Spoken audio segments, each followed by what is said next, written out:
Okay, so this is our wind machine, and as you can see, it's a wooden drum, just two wooden circles with slats in between, about an inch apart, and that creates something for the air to go through, and it's turned on this crank right here.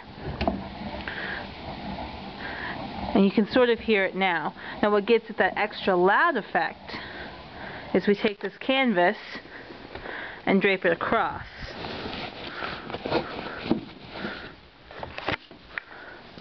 And then pull the crank, and you have wind. And depending on how fast you move the crank is how blustery the wind is. And that's our wind machine.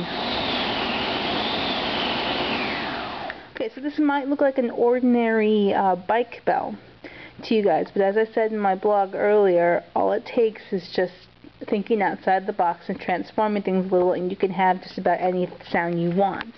And this ordinary bike bell can also do the sound of crickets with just, you hold it in a certain position.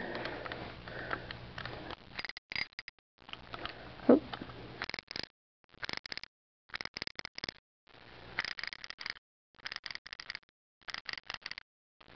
That's not exactly how they do it in the show, but you get the general idea.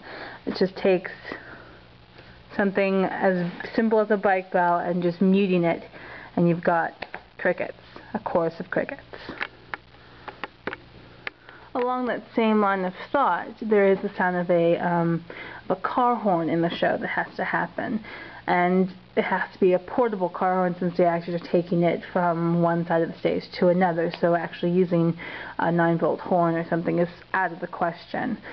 So if it has to be portable and obviously bike horn sounds too high, what can you do to mute it? And as you can tell right here, we've just taken a simple fabric, and underneath the fabric is cotton to give it that extra mute effect. And then a car horn. Okay, this one I'm really proud of because it's a rather non-conventional way of going about finding the sound. This is actually a car engine sound. And a lot of times they would actually have a car engine in their studio, but in our space, a car engine or any part of a car that's larger than a horn will not be able to fit in our space. So trying to recreate that sound is rather fun, and all it is just a spoke wheel with some cards mounted on the wall and on the 2x to just keep it in constant motion. So the actor just has to turn it and creates that sound as well.